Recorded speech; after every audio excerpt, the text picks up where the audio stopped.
बिस्मिल्लाहिर्रहमानिर्रहीम। स्टार्ट करते हैं आज का नया टॉपिक, कोरिलेशन। हम लोग प्रीवियस क्लासेस में पढ़ चुके हैं measure of central tendency, dispersion, qualitative data, quantitative data, जो आप लोगों का रिलेटेड सिलेबस था। What is correlation? कोरिलेशन क्या होता है? Basically correlation is a relationship between two variables. आप दो वेरिएबल्स के बीच में रिलेशंस निकालते हैं, चेक करते हैं वो रिलेशन क्या है। जैसे हम पढ़ते हैं direct proportion and indirect proportion. आप क्या करते हैं, आप जाते हैं दुकान पे, आप एक बुक लेते हैं। उस बुक की कीमत होती है 5 रुपये, ठीक है। आपने दो बुक ली तो 10 रुपये पे किए, तीन बुक लिए तो 15 रुपये। अगर आप बुक ज़्यादा लेंगे तो प्राइस भी आपको ज़्यादा पे करनी पड़ेगी। इसका मकसद है, अगर एक वेरिएबल इंक्रीज हो रहा है तो उसके साथ अगर दूसरा भी इंक्रीज हो, उसे हम कहते हैं direct proportion. At the same time आपके पास दूसरा एग्जांपल होता है इनवर्स प्रोपोर्शन।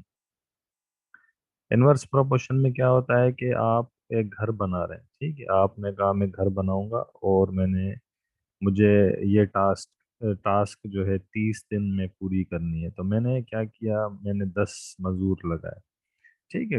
हमने वर्कर लेबर लगाई 10 लोगों की, ठीक है। उन लोगों ने 30 दिन में काम किया। फिर हमने सोचा कि अगर कोई हमें कहे कि भाई हमें 15 दिन में घर बना के दे, तो हमने कहा कि लेबर इंक्रीज करेंगे। तो यहाँ पे क्या होगा कि आप लेबर को डबल कर देंगे। तो होता क्या है कि एक वेरिएबल यहाँ पे आपने देखा, आपने नंबर ऑफ डेज रिड्यूस किए तो लेबर को आपने इंक्रीज किया। तो this is called inverse proportion. अगर आप एक वेरिएबल में इंक्रीज करें तो दूसरा डिक्रीज हो, या एक में डिक्रीज करें दूसरा इंक्रीज हो, इसे कहते हैं inverse proportion. At the same time मैंने आपको बताया, अगर एक वेरिएबल इंक्रीज हो दूसरा भी इंक्रीज हो, या दूसरा डिक्रीज हो तो वो दूसरा भी उसके साथ डिक्रीज हो, that is called direct proportion. हम कोरिलेशन में क्यों पढ़ रहे हैं, देखें। हम कह रहे हैं whenever two variables X and Y, आपको पता है कि वेरिएबल्स को हम एक्स और वाई से डिनोट करते हैं, are so related that an increase in the one is accompanied by an increase or decrease in other, then the variable are said to be correlated। ठीक है। correlated का मकसद है कि उनके दरमियान कोई रिलेशन है। अगर आप एक को इंक्रीज करते हैं दूसरा इंक्रीज या डिक्रीज हो, then there is a relation। For example, the yield of crop variety varies with the amount of rainfall। आपको पता है कि क्रॉप डिपेंड करता है रेनफॉल पे। सम टाइम बहुत ज़्यादा रेनफॉल हो जाती है तो आप क्रॉप क्या हो जाती है, बिल्कुल डाउन हो जाती है। If an increase in one variable corresponding to an increase in other, the correlation is said to be positive। Direct proportion, जैसे मैंने आपको बताया, अगर आप एक वेरिएबल को इंक्रीज करें दूसरा भी इंक्रीज हो, then you say that this correlation is positive. अगर आप if increase in one corresponding to the decrease in other, the correlation is said to be negative। अगर आप एक को इंक्रीज करें दूसरा डिक्रीज हो तो उसे कहते हैं negative correlation. If there is no relationship between the variable, अगर दो वेरिएबल के दरमियान कोई रिलेशनशिप नहीं है, then they are said to be independent. इसका मकसद है कि जो उसकी डेटा पॉइंट्स होंगी उससे आप कोई रिलेशंस का अंदाज़ा नहीं लगा सकते। या मैथमेटिकली अगर आप चेक करना होगा, then you will find coefficient of correlation. What is perfect correlation? Perfect correlation का मकसद है उनका जो रेशो होगा वो 1 आएगा, ऑलवेज कांस्टेंट होगा। क्या होगा? परफेक्ट का मकसद है both are very much same in approach, either they are positively, ठीक है, सेम अप्रोच है उनकी, बिल्कुल क्या आ रहा है, 1 आ रहा है सेट। ओके। देन यहाँ पे आपके पास मुख्तलिफ टाइप्स के ग्राफ है, देख रहे हैं आप, स्केटर और डॉट डायग्राम। देखें, दिस इज पॉजिटिव। आपने कहा कि x1 है, y1 आ गया। फॉर एग्जाम्पल x2 है, y2, या आप कहें x3 है, y5 है, तो देखें इंक्रीजिंग की तरफ जा रहा है। This is called positive correlation. फिर देखें नेगेटिव में क्या हो रहा है। अगर x यहाँ पे फॉर एग्जाम्पल 50 है, ठीक है, तो आप देखें y, फिर लाइक यहाँ क्या आ रहा है, डाउनवर्ड आ रहा है, तो आपके पास क्या हो रहा है, ये नेगेटिव कोरिलेशन है। ठीक है। आपकी एक वैल्यू बढ़ने से दूसरी वैल्यू क्या हो रही है, डिक्रीज हो रही है। देखिए यहाँ पे, जैसे आपको मैं एग्जांपल दूं, एक्स अगर आपने 50 लिया तो वाई देखिए कितना कम है। समझ में आ गई बात? अगर आप एक्स यहाँ पे क्या ले रहे हैं, 1 ले रहे हैं, वाई क्या आ रहा है, फॉर एग्जाम्पल 50 आ रहा है, तो देखें इनवर्स है। That is why we say this is negative correlation. No correlation का मकसद है आपके पास जो डाट डेटा पॉइंट्स होंगे that are not so much related like these two graphs. Coefficient of correlation आपके पास पॉजिटिव आता है। ठीक है, किसका आता है? पॉजिटिव। जब आपके पास कोरिलेशन होगी तो वन आएगा, नेगेटिव कोरिलेशन होगी तो आपके पास -1 आएगा।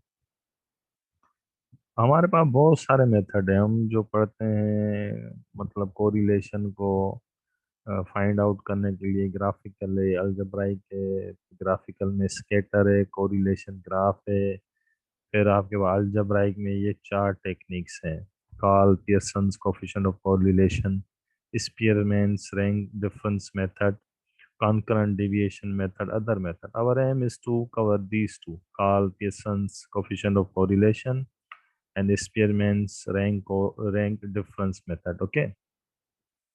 तो यहाँ से आपको पता चल रहा है कि ये बहुत सारे मेथड हैं। ग्राफ से भी आप पता कर सकते हैं। जैसे नेगेटिव कोरिलेशन आपने यहाँ ग्राफ में बताया, ये पॉजिटिव है, ये नेगेटिव है, ये रिलेशन नहीं है। लाइक मैथमेटिकली भी होता है ना अलजेब्राइक। तो आपके पास ये 4 टेक्निक्स हैं, इस 4 में ये चौथी का मकसद है, और सारी बहुत है। ठीक है। देखें, Karl Pearson's coefficient of correlation क्या है। हमारे पास r between two variable x and y is defined by r. जो कोफिशिएंट ऑफ कोरिलेशन है उसको आप डिफाइन करते हैं r is equal to summation of x y divided by square root summation x square multiply summation y square. You can write also in these expressions, but our aim is to look this expression. Okay. यहाँ पर देखें, यहाँ पर जो capital x है वो बराबर है एक्स माइनस एक्स मीन। इसका मकसद है कि आपकी जो डेटा पॉइंट होगी वो एक्स होगी। आपको पहले एक्स फाइंड करना है। ठीक है।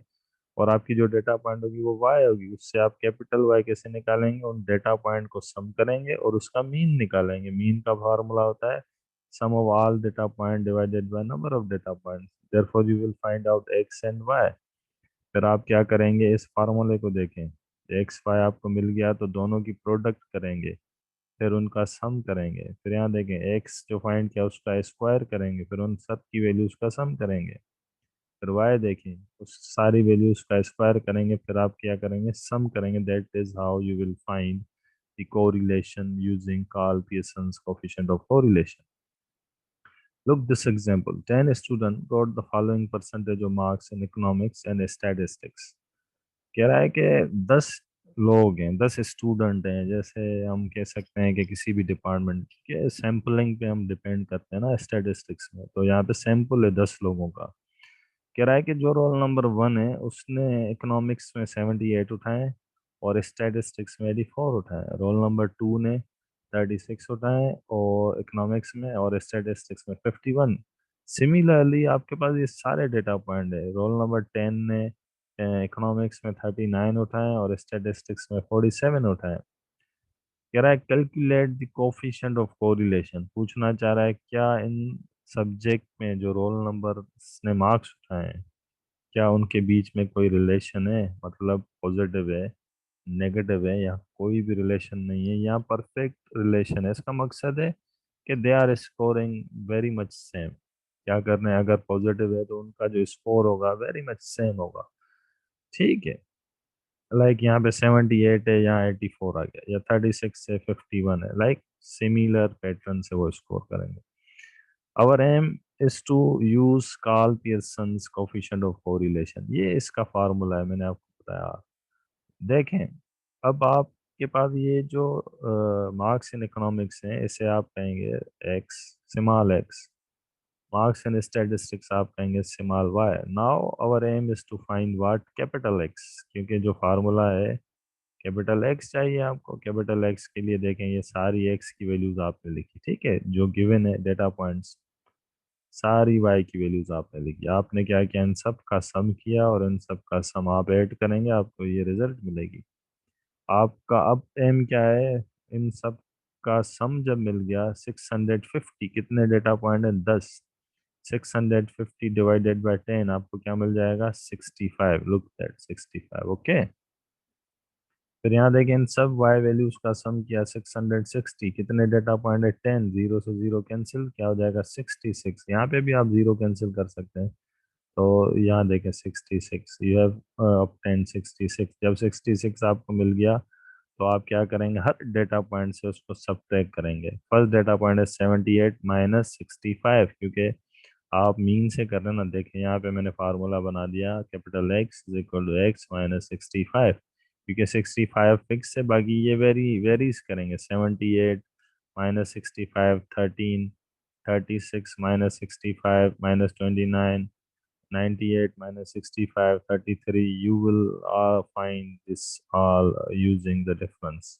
Then आपने y भी फाइंड करना है, 84 minus 66 18, 51 minus 66 minus 15, 91 minus 66 25, 60 minus 66 minus 6, similarly you will all find.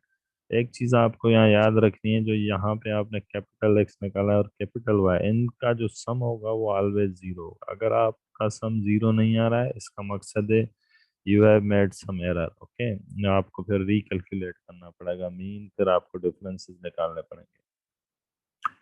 वापस चलें, फार्मूला देखें, आपको कैपिटल एक्स कैपिटल वाई मिल गया। अब दोनों की आपको प्रोडक्ट करनी है और स्क्वायर्स का सम करना है। ठीक है, स्क्वायर भी करने हैं पहले। तो आपने देखें स्क्वायर कर दिया, एक्स की वैल्यू क्या मिली 13, 13 का स्क्वायर 169, 29 का स्क्वायर 841, 33 का स्क्वायर 1089, 40 का स्क्वायर 1600। क्योंकि माइनस हो या पॉजिटिव है, स्क्वायर इज ऑलवेज पॉजिटिव। 3 - 3 का 9, जीरो का जीरो, आपने स्क्वायर निकाला।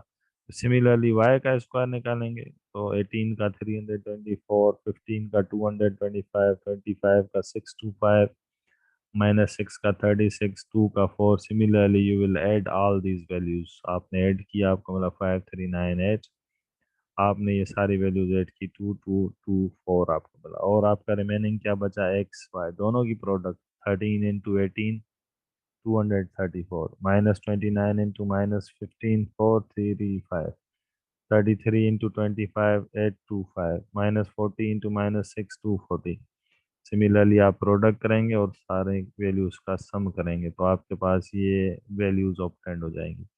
नाउ आप क्या करेंगे, इस फार्मूले पे जाएंगे। आपने समेशन एक्स वाई निकाल लिया है, स्क्वायर रूट में आपका समेशन एक्स स्क्वायर की वैल्यू लिखनी है, फिर मल्टीप्लाई करना है समेशन वाई स्क्वायर से। तो देखें, आपने एक्स स्क्वायर की वैल्यू सबसे पहले ऊपर आपको लिखनी है summation X Y, that is 2704। देखें 2704 समेशन एक्स वाई। ओके, यहाँ पे भी हमने लिखा है summation of x Y is 2704, X square is 5398, Y square is 224, divided by square root summation x square is 5398 multiply by summation y square 2224।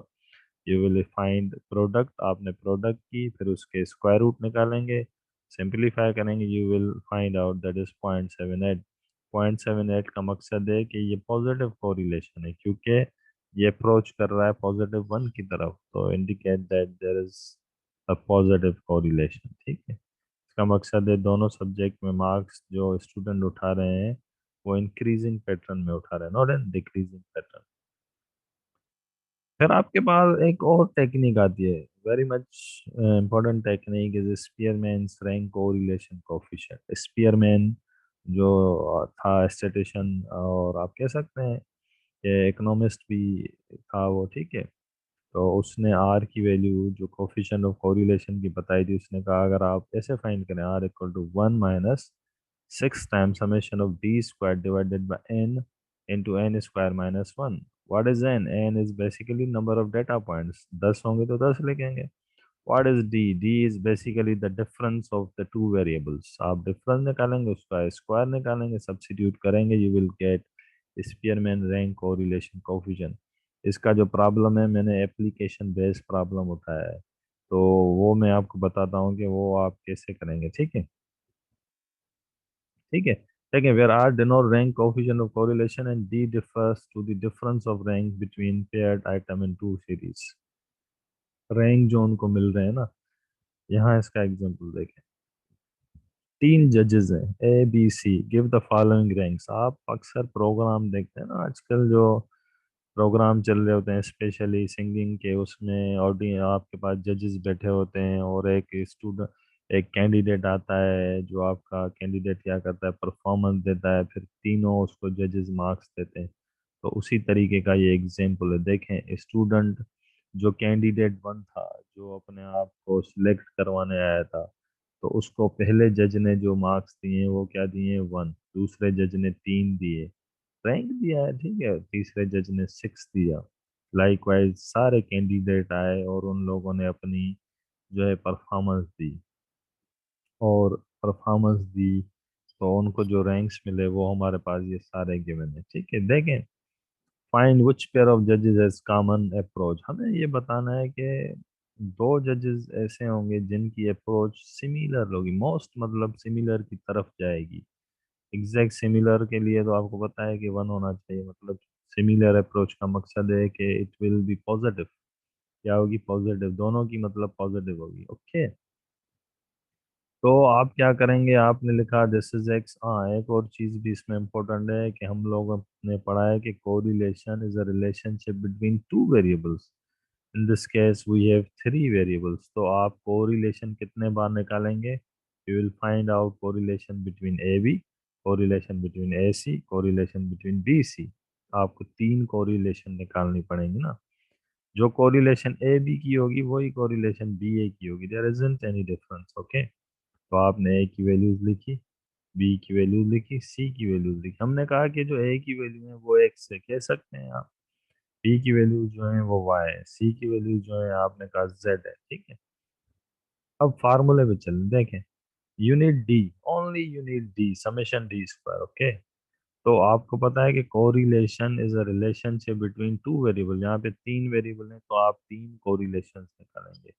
A B की correlation को आपने कह दिया डी वन। जो डिफरेंस होगा दोनों की रैंक में D one. D one X minus Y लिखें या वाई माइनस एक्स लिखें, सेम ही बात है। One minus three minus two, six minus five is one, five minus eight minus three, ten minus four six, three minus seven minus four. Likewise you will find D one. और वही बात है, ये deviation है और इसका सम क्या आना चाहिए, always zero, okay, zero.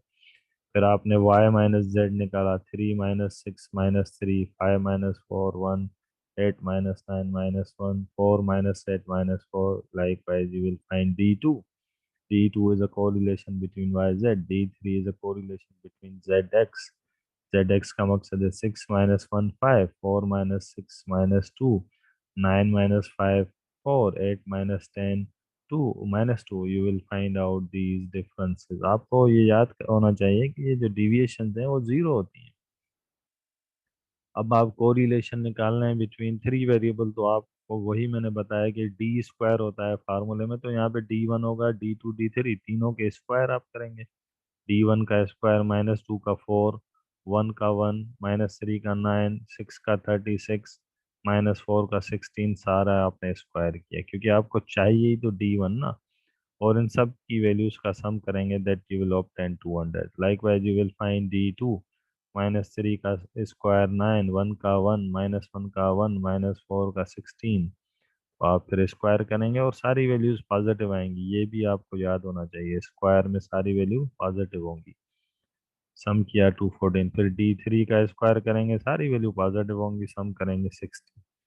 you remember the formula, that is correlation between a variable x and y is equal to 1 minus 6। आपने d की जगह d1 कह दिया, d1 square divided bye n times n square minus one. Six one ये तो constant है, same रहेंगे। D one square की वैल्यू देखें 200, तो आपने क्या लिखा है इसकी जगह, 200। बाकी एन आपको पता है 10 है, 10 और 10 का स्क्वायर क्या होगा, 100, 100 माइनस वन, 99, ठीक है। और फिर यहाँ पे डी और टू की वैल्यू देखें आप, डी टू की वैल्यू चेंज होगी, बाकी सारी वैल्यू सेम होगी। देखें डी टू की वैल्यू है 214, ठीक है, डी टू की वैल्यू है 214, सॉरी, डी टू इज 214, बाकी सारी वैल्यू सेम होगी। डी थ्री की वैल्यू है सिक्स, डी थ्री स्क्वायर की वैल्यू है 60, बाकी वैल्यू से आप सिंप्लीफाई करेंगे, you will obtain minus point two, minus point three, point six. यहाँ से हमें पता चला कि जो कोरिलेशन है वो मैक्सिमम किसके बीच में, z और x के बीच में। तो हम कहेंगे द पेयर ऑफ जजेस A and C have the nearest common approach. उन दोनों की अप्रोच कह सकते हैं कि नियरेस्ट टूवर्ड्स कॉमन है। जो वो रैंक दे रहे हैं वो ऐसे रैंक दे रहे हैं जो तकरीबन एक जैसे रैंक दे रहे हैं, तकरीबन, नॉट एग्जैक्टली, नॉट स्ट्रांगली, ठीक है, बट वो दे रहे हैं एक जैसे तकरीबन। स्ट्रांगली का मकसद होता है कि कोरिलेशन वाज 0.93, 0.94, उसमें हम श्योर थे कि भाई जो ये रैंकिंग दे रहे हैं स्ट्रांगली, मतलब इनकी जो अप्रोच है स्ट्रांगली एक जैसी। नियरेस्ट का मकसद है अप्रोचिंग टूवर्ड्स दी सेम, ठीक है। तो यहाँ पे हमारा कोरिलेशन का टॉपिक खत्म होता है। इसके रिलेटेड एक एग्जांपल ये भी है, आपको स्पीयरमैन रैंक कोरिलेशन से करना है, ये भी इजी एग्जांपल है। और इंशाल्लाह ताला नेक्स्ट टॉपिक में हम पढ़ेंगे रिग्रेशन एनालिसिस। बहुत इंपॉर्टेंट टॉपिक है रिग्रेशन एनालिसिस, क्या होती है। इंशाल्लाह ताला कोशिश करेंगे कि हम इस टॉपिक को कवर करें, और जो भी आपको इस टॉपिक से डिफिकल्टीज होंगी उसको भी हम ओवरकम करें, ठीक है। Thank you very much. We will cover our next topic in our next lecture. Thank you. अल्लाह हाफिज़।